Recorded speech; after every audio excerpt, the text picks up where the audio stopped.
Good morning, everyone, and welcome. Thank you all for joining us for this webinar today. My name is Becca Choate, and I serve as Minister for Global Advocacy and Education with Global Ministries of the Christian Church Disciples of Christ and the United Church of Christ.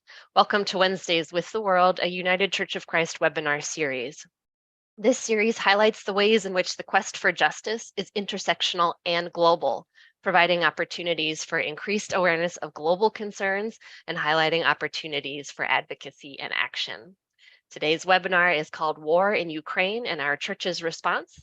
And now I'd like to turn it over to my colleague, the Reverend Dr. Karen Georgia Thompson, Associate General Minister for Wider Church Ministries and Co-Executive for Global Ministries, who will introduce our speakers and provide opening remarks. Karen Georgia. Thank you, Becca, and thank you all for being here with us today as we delve into response by our partners around war in Ukraine. With me today, and I'm just going to ask them to give a little wave, are my colleagues, Reverend Josh Beard, who is the team leader for Global Hope, Dr. Peter McCary, who is a team leader for Global Ministries and is the Global Relations Minister for the Middle East and Europe, and Reverend Ken Salati, who is our Director of Philanthropy with the Optic team. We are grateful for your presence with us today as we will share with you in the next few minutes highlights and learnings from our visit to be with partners in Europe who are responding to the war in Ukraine. The four of us comprised a small UCC delegation which visited Hungary, Ukraine, Greece, and Moldova from January 28th through February 9th. Our visit was just ahead of the first anniversary of Russia's invasion of Ukraine.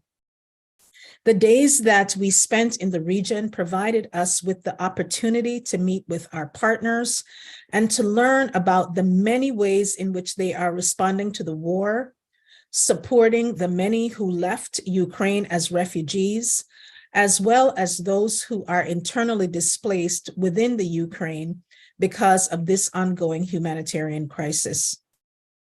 Before we move into our presentation for today, I want to extend thanks to those of you who contributed significantly to the United Church of Christ Ukraine Appeal Fund. Your gifts and support have provided over $3 million in contributions, both for the short and long-term relief efforts, which are ongoing because of the war. We have been able to provide support to the partners that you will hear about today. And we continue to find ways of addressing the myriad of needs which continue to emerge as the war continues. Thank you for your generosity and for your support. We will start in this moment hearing from Kent about response in Hungary. Then we'll hear from Josh about the relief and transitional needs that are being identified and addressed, and from Peter about Ukraine as we start. Kent, to you. Thank you, Karen Georgia, and thank you all for being part of this webinar. And I would echo the thanksgiving for the donors who have supported this important appeal with our partners. So our journey began in Budapest, Hungary, which is the homeland of all of my grandparents. On this trip, we witnessed firsthand the amazing work that is being carried out by our partners with whom we've maintained connections with over many, many years. We were warmly greeted in Budapest and hosted by the Reverend Balázs Odor, who is the ecumenical officer of the Hungarian Reformed Church, where we have a deep and abiding partnership. And so while we were in Hungary, we learned of the important work of the Hungarian Reformed Church Aid and Hungarian Interchurch Aid. Now, Hungary has not been recognized as a country that has put out a large welcome mat to refugees in their recent past. However, in stark contrast to that, when the Ukraine war broke out, there was tremendous pressure to welcome Ukrainian refugees through the Hungarian borders. And quite surprisingly, the government agreed. The United Nations estimates that 350,000 refugees have passed through Hungary's borders, most of whom have traveled to other countries in Europe and beyond. About 10% or 35,000 Ukrainians have remained in Hungary and have been granted what is called TPS, or temporary protective status, which enables them to find work and to be granted privileges in the Hungarian society. Since most of these refugees are women and children, there are challenges for them in Hungary that include the language barrier and finding affordable childcare for children while their mothers seek work. Under TPS, Ukrainians can go home and return to the country in which the status is granted. We learned of the work of the Reformed Church in Hungary with those who have remained in Hungary. They're providing humanitarian aid with food, shelter, mental health care, cash vouchers, jobs, childcare, language skills, language translation, rehabilitation programs, programs for children with special needs for the refugee population. We met with leaders from the Hungarian Interchurch Aid Relief Organization that the United Church of Christ supports through the ACT Alliance of the World Council of Churches. HIA has been working in Budapest with Ukrainian refugees. They also have provided emergency assistance. At HIA's Budapest headquarters, we learned about the work that they're doing in Ukraine. They have 24 regional centers throughout the country working to provide humanitarian support. This includes 70 Ukrainian team members that HIA employs for this relief assistance that provides over 100 services in country. And so our time in Hungary was well spent. And I'll pass it off now to my colleague, Peter.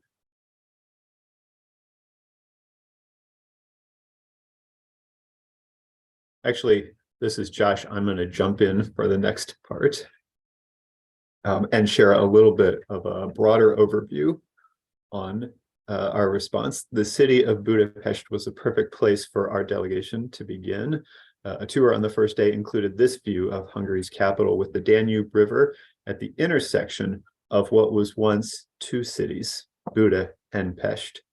The time we were blessed on our travels to spend with partners and people affected by and responding to the war in Ukraine highlighted the intersecting work of these partners and of this moment in the response as they adapt to support both ongoing relief and long-term recovery.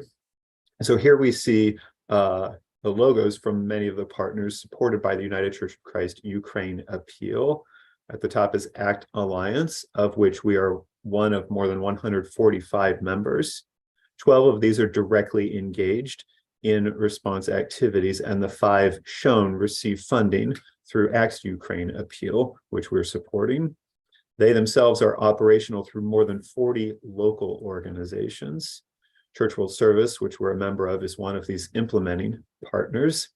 The Reformed Church in Hungary, a bilateral partner whose relation is held by Global Ministries, is a local beneficiary.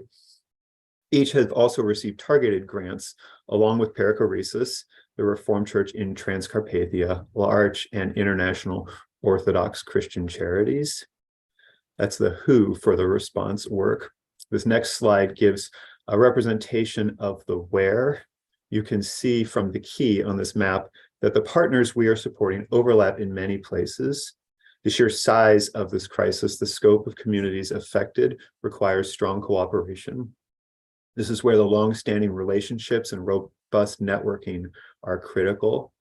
Through ACT Alliance and the strength of shared histories, the partners know and trust each other. They communicate and coordinate intersecting responses like a net with a tighter weave that ensures fewer people fall through the cracks. So what began as a series of isolated responses grew into a web of comprehensive services. One ACT partner, Hungarian Interchurch Aid, serves as a good example. In January 2022, they had a healthy network providing services in Hungary, but only a tiny presence in Western Ukraine. And then, as Kent described, over the course of the past year, they expanded dramatically from the Western border across to the Eastern war front, scaling up operations to serve displaced Ukrainians across the country, partnering with local organizations with the support received from around the world, including from our own appeal. The final intersection that I want to lift up that we experienced on our trip was in the nature of the response itself. Early response activities focused on emergency needs: food, clothing, shelter, medical care, transportation, cash assistance, and protective services. The scale of that response is captured just at a quick overview on this image from ACT Alliance, which summarizes the $23 million in appeal funds received through ACT and the $3 million who have been assisted by the one-year anniversary through the activities that are shown on the slide. Those emergency needs persist, particularly for those closest to the war front and those who are newly displaced by the ongoing violence. However, in some places in Ukraine, the work is turning toward traditional long-term recovery, and millions of displaced people across Ukraine and in neighboring countries remain caught in an in-between place, no longer in crisis, but unable to return home. For these people and their host communities, the focus is now shifting towards stabilizing activities. Language classes, childcare, workforce development, and efforts towards social cohesion and community building are beginning to take priority. These are the kind of activities that we anticipate supporting in our next round of grant disbursements, while we continue to provide for the emergency needs as well. Everywhere we traveled, we met people who are praying for peace and who are doing what they can to establish that peace where they are for themselves and for their new neighbors. And now I'm going to turn things over to Peter. Thank you, Josh. And just to echo the words of appreciation of my colleagues to all of you who have been supportive of this work so far. After our time in Hungary, we traveled with our Reformed Church in Hungary colleague, the Reverend Balázs Odor, to the Hungary-Ukraine border, crossing at night into the Western Ukrainian region called Transcarpathia. The name of the region simply means across the Carpathian Mountains. The region is the home of a minority community in Ukraine, which speaks Hungarian because the area was part of Hungary until the 1920 Treaty of Trianon, which broke up the Kingdom of Hungary. This region of Transcarpathia of the Ukraine is largely forgotten by the Ukrainian government. Already impoverished, with little electricity or other services reaching it, the war has exacerbated its marginalization. We were hosted graciously by the Reformed Church in Transcarpathia and were met the first evening by its director of diaconal services, Béla Bácsi. The church had 120,000 members in over 100 congregations before the war started, but that number has been cut in half in the past year due to people, especially young people, leaving for a better future while they still can. Despite the massive outflow of members, the congregations provide a great many services in the area to its residents and to war-displaced Ukrainians and others, including distribution of hot food, a soup kitchen, clothing distribution, a shelter for women and children, which is now mostly used for internally displaced Ukrainians, and a senior care home, as fewer people remain there to care for their parents and grandparents.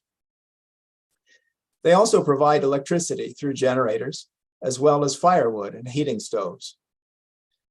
This Western Ukrainian region is not under the threat of bombs or the fighting of the war itself, but it is feeling the impact, and the people there are committed to living their faith, to welcoming fellow Ukrainians fleeing areas of the country under siege. While in the Transcarpathian region, we visited a shelter for women and children run by the church. Instead of offering housing for the local community, for which it was designed originally, It is now mainly sheltering people who have left other parts of Ukraine due to the fighting. There, we met a family of 4 generations of women, a great-grandmother, grandmother, mother, and daughter. 2 of them are music teachers. They had fled the Russian invasion of Crimea in 2014 and remembered how welcoming and caring the people in Transcarpathia were to them then. So when their home was destroyed in this war, they came back. The grandmother told us, if not for the church, we wouldn't know what to do. So the church has offered some comfort and welcome. While there, we were privileged to have conversation with a number of the Reformed Church in Transcarpathia leadership, including Bela Bace, the director of diaconal services. He told us at the dinner table, I understand why there are more weapons sent, but do we ask how many people will be killed? We can make better decisions at a table like this than on the battlefield. If we can't solve this conflict with love, bullets and tanks won't solve it. Karen, Georgia? Thank you. I want to talk a little bit about some of the needs that we saw emerging in the communities that we visited. Some of these were already highlighted, I think, by some of what Josh shared about things like food, wash, water, sanitation and hygiene, energy needs. These are all very valid. Education, needs for integration, cash, etc.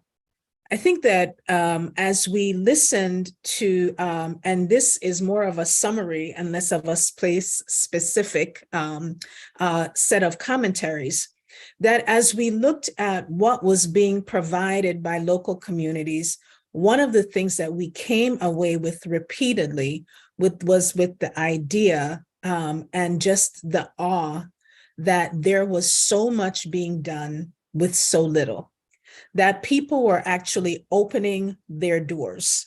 We heard stories in Greece of people actually taking their cars and driving to the border, picking up people and taking them back to their homes. That when we hear about people literally opening their doors, it's not a metaphor. It's actually what happened, that people opened their doors, opened their homes to those who were in need. As we, in each of these countries and communities, there are a multiplicity of contexts that need to be addressed. And you're going to hear a little bit about this as we move further. So as Peter talked about Transcarpathia and the visit to Ukraine, or hearing Kent talk about Hungary, what we hear in all of that, one is a set of needs that are presented by the refugees, but also the responses that are coming from the communities that are actually responding to those needs. So one of the things that we heard very clearly, particularly when we visited with folks at UNHCR, but we heard it in other places too. One is the need for people to be able to work.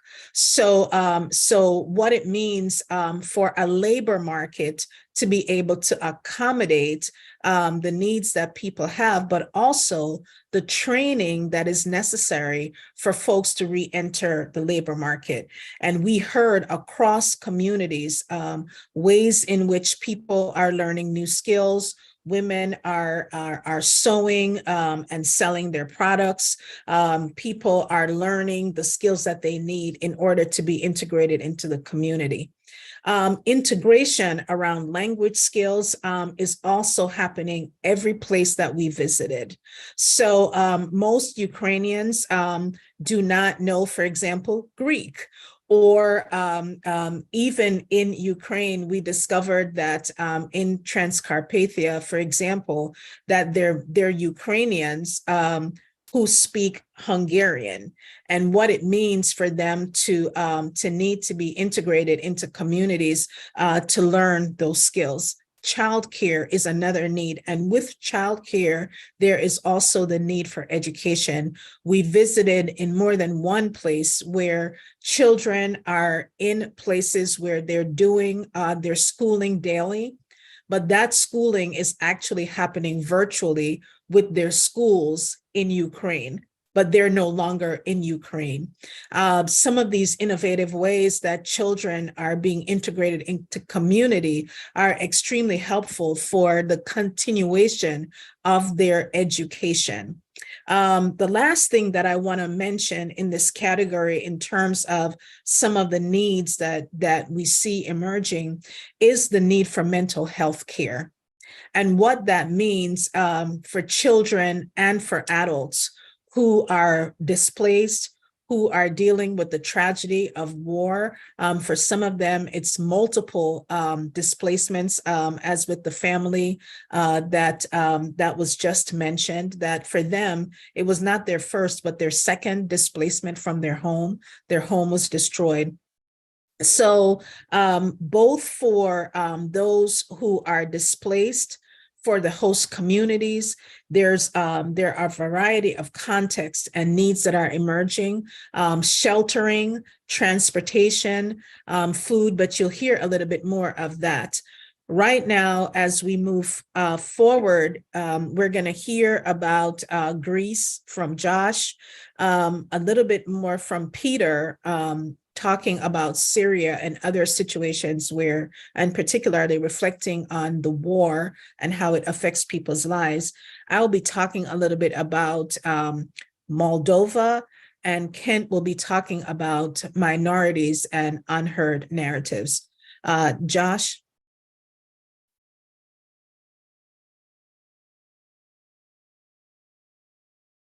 Our time in Katerini, Greece, was spent with the Evangelical Church of Greece, a bilateral partner of the United Church of Christ and the Christian Church Disciples of Christ, whose relationship is held by Global Ministries.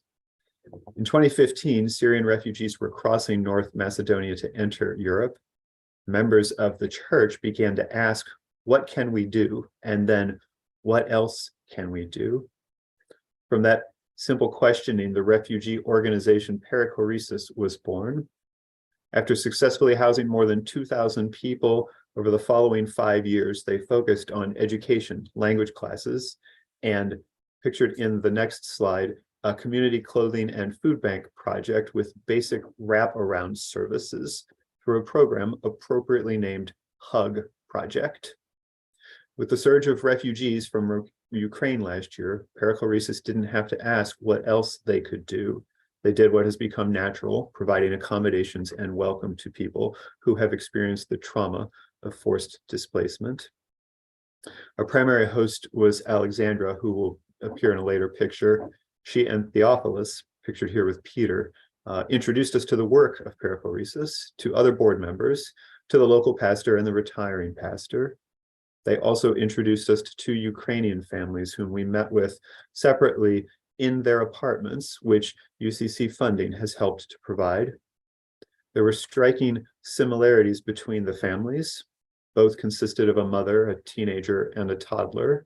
And in both cases, the husband is in Ukraine supporting the war effort, occasionally allowed to make a weekend visit.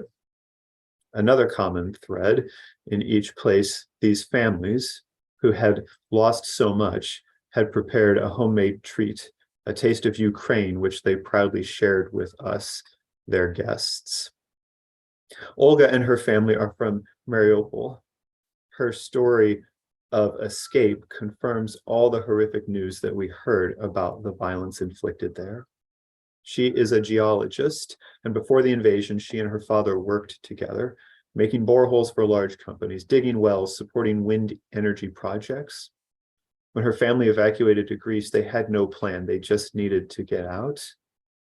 But once they were settled in a safe space, thanks to the hospitality of Perichoresis, they decided it was important to stay for a while, for their daughter to have some stability to finish high school and prepare for university. With Olga's home and work destroyed, she shared that she does not know what possibilities the future may hold. And then it became difficult for her to share further. The second family we met with is from Zaporizhia. Marlena, the mother, is a lawyer. She also talked of the brutality that she witnessed, of a city that was largely destroyed, of walking 10 miles to a Red Cross evacuation center with only what they could carry, and crossing a checkpoint where she gave away her laptop as trade for keeping her daughter. She spoke of Russian soldiers living in her house, finding her cell number and calling her, taunting her. She shared that her daughter had been on track to major in international business, but now that future is uncertain. When asked what we might share with others, she said, "Tell my story and give my thanks. Without your help, there wouldn't be Ukraine." Here was another common thread between our visits. In each home, the teens secluded themselves, in part studying, but in part out of anxiety for the visiting strangers. But the toddlers were fully present, as little ones are, pulling us away at different times to play a game or drive a toy truck or do a puzzle. Weighty moments of pain and grief were punctuated by the laughter of these little ones. Yet even the youngest are not immune to trauma that their families have experienced. We know that the immediate response to this war will last for years, but the impact will be generational. A final moment, during a visit to the Perichoresis Center, Alexandra showed us where they offer language classes for adults and organize kids' activities that bring together Ukrainians, Syrians, Iraqis, and local children. A recent lesson hung on the wall as they had shared in a story of a child who dreamed of reaching the moon and how people came together to help achieve that dream. This is one way that the weight is managed, sharing the stories, the burdens, and the dreams, and holding spaces for those whose trauma is fresh until they can imagine a future again. This is the gift of perichoresis. And now I'm going to pass the microphone to Peter. Thank you, Josh. The Russian invasion of Ukraine has been front and center in our minds and has dominated the news. We have seen on TV many images of bombed out cities and decimated communities, tanks and missile movements, and President Zelensky's appeals for more military aid and armaments. We have watched war this way before, including the US-led invasion of Iraq that took place 20 years ago this month. On our recent trip to Europe, Karen, Georgia, Kent, Josh, and I saw the human impact of war, meeting the most vulnerable people who are victims of the injustices of war, including massive displacement. More than 15 million Ukrainians, as well as students and workers residing in Ukraine, are now internally displaced inside Ukraine or refugees who have left for other countries, including Hungary, Poland, Moldova, Greece, and other places. That is more than 1/3 of the overall population of Ukraine. Globally, the United Nations reports that there are more than 100 million registered displaced persons in the world today. These include refugees, asylum seekers, and internally displaced people, as well as stateless people, and is the highest number of displaced persons in recorded history. The trend is only increasing. Syrians who have experienced 12 years of war in their country, and Palestinians forcibly displaced in large numbers 75 years ago in 1948, and then again in 1967, are among the largest groups of displaced people. But the Ukraine war has added to the global total over the last 13 months. United Nations High Commission for Refugees staff in Budapest told us that they are concerned about increased polarization about the need to protect and assist refugees. They believe there is a need for a more humane discussion, taking into account the real fears people are feeling. They recognize that there is a lot of government interest in financing the military aspect of war, but less priority given for humanitarian aid, education, health, and other programs to meet the needs of the people. These statements are consistent with what we know from other circumstances of displacement. While people often think or hope that they will be away from their homes only for a short period of time, just days or weeks, the average length of displacement is now 10 to 12 years, but it can be much longer. 5.5 million Palestinians are registered as refugees, many of whom are still living after 75 years and 56 years in refugee camps. That means we cannot just focus on immediate needs, but with our partners, we want to be attentive to longer-term response. Millions of Syrian refugees, too, are unable to return home and have not permanently resettled, many living in very rudimentary conditions, like tents and prefab sheet metal shelters.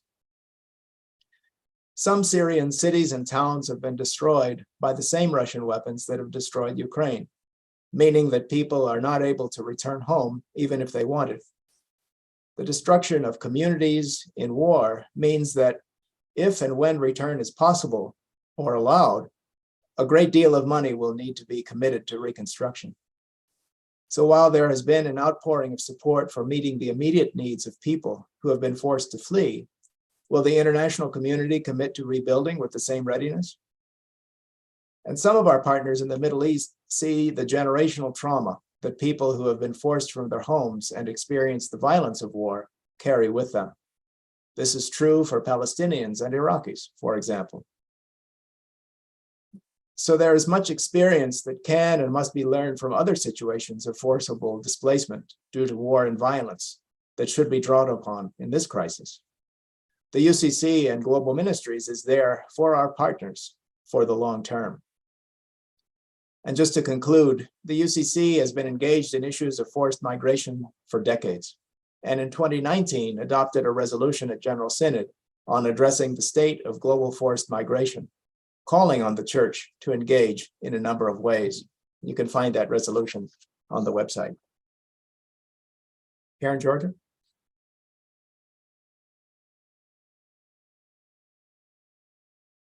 Thank you, Peter. Our final stop was Moldova. Moldova, our partners there are with Church World Service, and we met with Steve Weaver and Andrew Blakely. Moldova is the only non-EU country, European Union country, that is currently receiving refugees. 108,000 Ukrainians are currently in Moldova per UNHCR. And that is of concern because that puts it somewhere around 2% of the population. Moldova is also the poorest European country and has the highest per capita number of refugees in Europe. There are currently 4 million Moldovans to 2.5 million, 4 million Moldovans and 2.5 living in the country, which is the largest depopulation in any country. In most of the villages, we were told 20 to 45-year-olds are missing in the villages, and there are Moldovans all over Europe.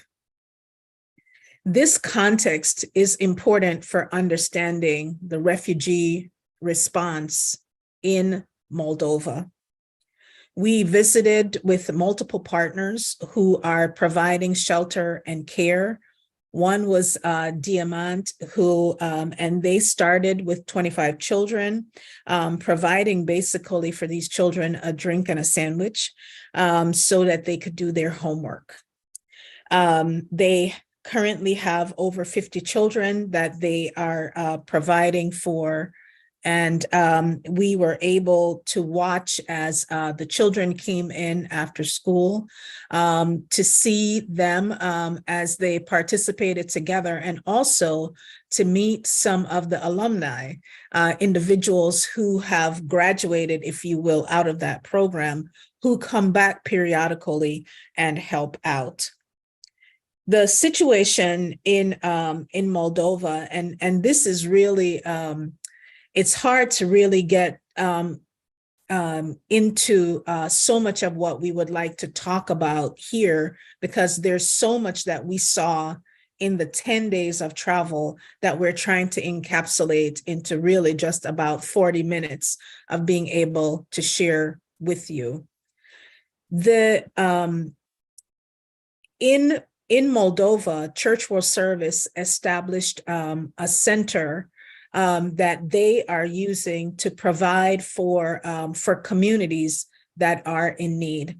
So you would ask, how are people dealing with the items that they need for care, for food and things like that?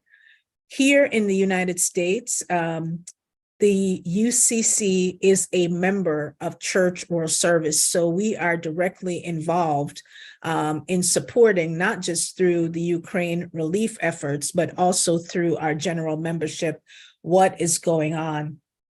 In this center, people come in and they are able literally to come in with their shopping bags, and they are able to get food. As you can see here, these are staples, canned fish, things like olives, things that you would find in the region, things like cooking oil, tomato paste. These are all items that are present. So people come in, they walk through with a staff member. They're asked, and one of the things that we found was that this particular center is actually utilizing Ukrainians to assist because, one, they are able to help with the language, but also to help people to navigate through the spaces. So here you could see things like, again, more food items in the space, things like diapers that people need for their children.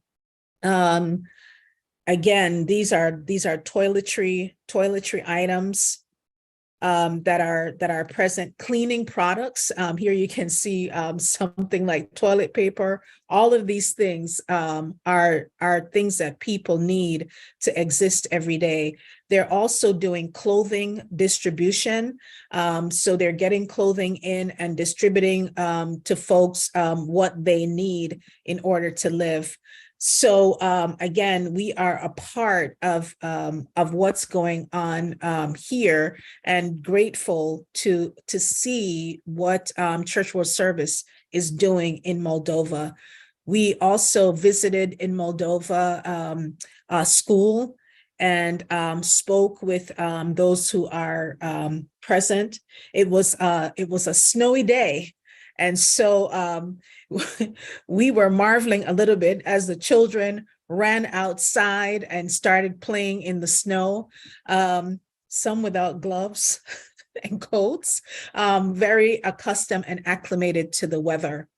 The situation in Moldova, we also visited with the church there as well, as they continue to provide for needs. And again, staples, distributing food, making sure that that people have what they need. The numbers continue to be astronomical as far as the relief efforts in Moldova are concerned, relative to some of the other places that we visited. And again, a lot of people who have left communities because they can't get what they need in Moldova. So they have moved on. I'm going to leave that there and pass it over to Kent.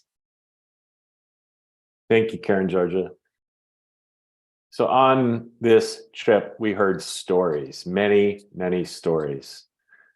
Stories from our partners about their work, stories of mothers and children escaping the horrors of war, stories of people of faith reaching out with compassion, generosity. We also were mindful and learned further stories of exclusion that were part of our trip. When the war broke out, we began to learn of stories of foreign students in Ukraine from India and the African continent who were subject to harassment and racism as they attempted to flee Ukraine. In each country we visited, we heard about the Roma people and the discrimination that they face. The Roma people are an ethnic group of traditionally itinerant people who have migrated across Europe for 1,000 years. It is estimated that there are about 11 million Roma people dispersed across Europe and actually the entire world. While we were in Moldova, we met with two partners who are working with the Roma people. We met with an attorney who is working with the Roma people in Moldova, where we heard these stories of discrimination against the Roma people. When they crossed the border from Ukraine into Moldova, they were segregated from other Ukrainian refugees when they entered the country. And while Moldova is expecting to grant temporary protection status to Ukrainian refugees, this will not include the Roma people, who will not have the same rights as other refugees. They are finding it difficult to survive, to find work, and therefore they are among the most at-risk people in Europe. We learned of the challenges of language as we traveled and how difficult it is for people to acquire language skills in other countries as they have left Ukraine to seek refuge from the war.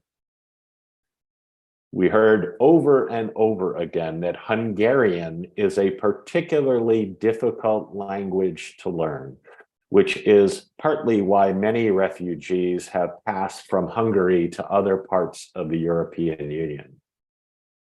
Ukraine has now mandated that the Ukrainian language be the national language. And so in Transcarpathia, the dominant language is obviously Hungarian. And those who live in the region must learn a new language to access government services and to function in the society. As Peter pointed out just a moment ago, only 5% of the aid sent by the US to Ukraine has been for humanitarian aid. Not surprisingly, 61% of the aid has been for military support. Our partners made us keenly aware of those who have been excluded from the frontline news of the war in Ukraine. And we in the United Church of Christ remain committed to sharing resources with those who have been the most marginalized in this conflict. Karen, Georgia. Thank you. I hope that the time that we have spent today has been helpful. We have a few minutes and I want to leave as many of those as possible for questions that you all may have. We've been attending to some of the questions that are in the Q&A, and it's helpful if you could put them there because it's easier than having to scroll through the chat to find the questions that are being asked. We are, in the United Church of Christ, we are committed to long-term recovery. The current projections for recovery in Ukraine are in the billions of dollars. And that is hundreds of billions for recovery. What we are currently attending to are what we call short-term or emergency needs. Even a year after this event has started, we are still in the process of helping people to find shelter, to be safe, to have food, security, for children to have access to education, the language skills that are needed, everything that we have talked about here. And this is just across 4 countries that we visited. And as you can imagine, this is a much larger scale response. that also involves the ways in which we are resettling Ukrainian refugees in this country. So it's a large-scale effort. As we move forward, we continue to hold the commitment to be in solidarity with our partners, ACT Alliance, Church World Service, the churches that we've named, and the partners that we've identified who are working as NGOs. We continue to be in solidarity and to offer that accompaniment, recognizing that they have a better idea on the ground of what is needed than we do sitting here in the United States. And that is important for you all to understand, that the priorities that we are funding are priorities that have been identified by our partners on the ground and are not dictated by the United Church of Christ staff. So we are grateful, and I just want to open it up to any questions that are lingering at this time.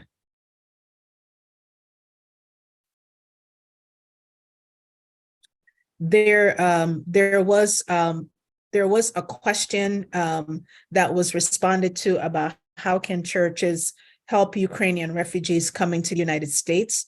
And we just want to note that there is the possibility for those who are assisting Ukrainian refugees to apply for grants through the United Church of Christ to assist with that.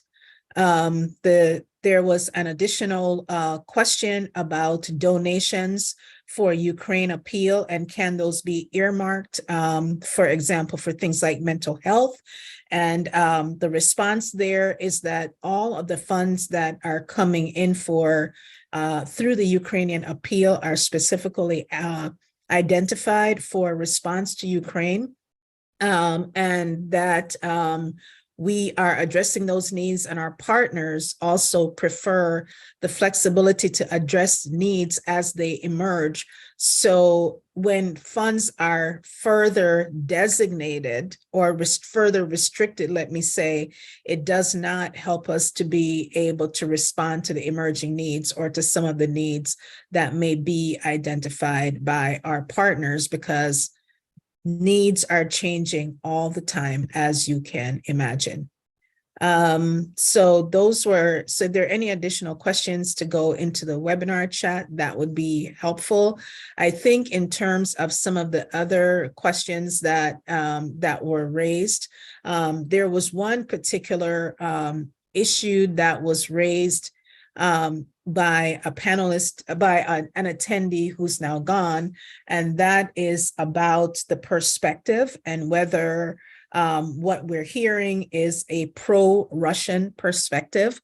We want to be clear that our partners in the Reformed Church in Hungary actually provided for us, I think, a very non-biased perspective that actually was based on the needs of refugees.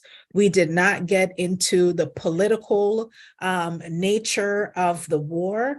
It was really about how can we be responsive to what we see as emerging needs. And I think that is important for folks to understand that whether in Hungary, in Ukraine, Greece, what people are doing very specifically is attending to the needs of those who are displaced because of the war. And in some cases, people are also helping Russians. So this is not about taking sides in the war or carrying a political narrative around the war. This is really about how do we, as people of faith, and particularly as Christians who are encouraged repeatedly in the Christian and Hebrew narratives that inform our faith, to love our neighbors and to take care of those who are in need. That really is our goal, and that is the goal of our partners.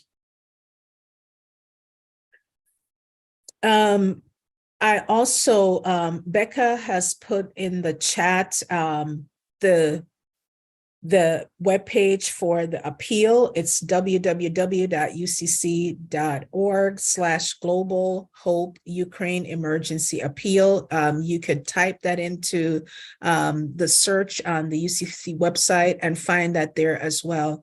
I also want to note in this moment that we actually blogged through the journey, and those blog posts, which provide a little bit more detail about some of the places that we visited, also had pictures, probably a few more pictures than we shared here today, that those are also available as well. We want to make sure as we continue with these relief efforts that we continue to provide updates as best we can for those who are giving to this effort. We cannot do this without you. We cannot do this without your prayers, without your support, and without your financial gifts. And also to name that our financial gifts are joined with those who are worldwide from other countries to support these efforts, that we're not working with our partners alone, but we are leveraging resources with partners here in the United States and globally to ensure that the response in this moment is what's needed to ensure that our siblings in Ukraine have what they need through this particular time.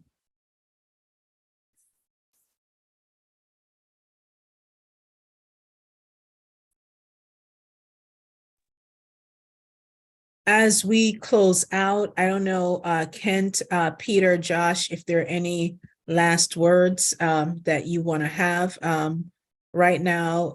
And for those of you who are able to see the chat, please take note of the links that are there to the blog posts. And again, these can be found at ucc.org under the Wider Church Ministries pages. And they can also be found at the Global Ministries website, which is globalministries.org. Peter, Josh, Kent, in that order, any last words? Thank you, Karen, Georgia. And again, thanks to all who have gathered today. We greatly appreciate your support and affirmation of this work, and our partners do as well. I think what struck me the most was, again, seeing the impact of war on individual people, and to be able to be present with them, to offer a word and presence of solidarity, representing the United Church of Christ, was especially meaningful, and reminded me that this situation has been especially tragic over the last year plus, and there are many others in the world experiencing similar kinds of displacement and challenges as a result of war and violence and other factors that the United Church of Christ is also supporting.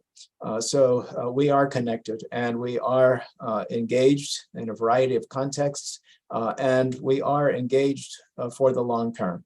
We have supported and are supporting the immediate needs, and also will accompany our partners as they continue to provide response in the longer term. That's really what struck me on this visit and reminded me of the work that we are doing with partners around the world. I want to add my thanks for the generous support that has been received to the appeal. Thank you to the individuals and congregations that have donated to enable this response, and ditto what Peter said in part through sharing a short moment, a moment from a dinner we had in Ukraine with pastors from the local churches and church leaders, one of whom shared, we knew that you were supporting us because we had received the financial gifts, but we're especially grateful for your presence on this visit, because now we know that you will care about us essentially for the long term, as we continue to be responsive to care for our neighbors, and to have your support through this recovery and our work for peace and for rebuilding. Having traveled to other parts of the world and witnessed firsthand the ways in which our partners make an impact and a difference, I was so moved by what has already been commented on about the ways in which these deep and abiding partnerships are making an impact for those who are most impacted by the war. And so that connection and the interdependence that we share with our global partners reminds me of how we are all connected one to the other, and that when one of us rejoices, we all rejoice, and one of us suffers, we all suffer together. As we close out, I just want to note that last month on February 24th, that marked the 1-year anniversary of the beginning of the war. As we move forward, we will continue to be in prayer and solidarity, and we invite your prayers and your solidarity, both for people in the Ukraine who continue to be displaced and suffer trauma, for people in Russia as well, who are experiencing displacement, for staff and so many who are on the ground assisting people to safety and through this war. Thank you for the time. Thank you for your donations. And most of all, thank you for your ongoing support to the ministries of the United Church of Christ. Thank you, Karen, Georgia, Kent, Josh, and Peter. I'm so glad to have had you with us today on this webinar. Thank you all for attending. And if you are watching this on YouTube afterwards, all of the links that we mentioned will be in the description of the YouTube recording, and we will send out the link to the YouTube recording for everyone who has registered. So y'all will be able to watch this as many times as you want going forward into the future. So with that, we'll say thank you for attending, and our next Wednesdays with the World conversation will be happening on April 12th at noon, and that is called A Palestinian Christian Perspective on Easter, a collaboration with the UCC Palestine Israel Network. So we look forward to seeing you then. Thank you all.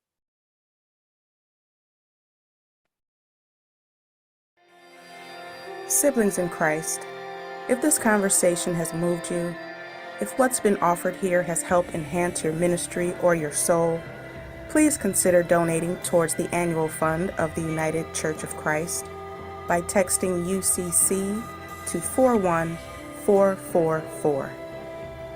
Your support will help programs like this in the essential work of the United Church of Christ. Thank you for your support. Be blessed as you continue your day. Know that you are not alone, and we are holding you in prayer. Amen.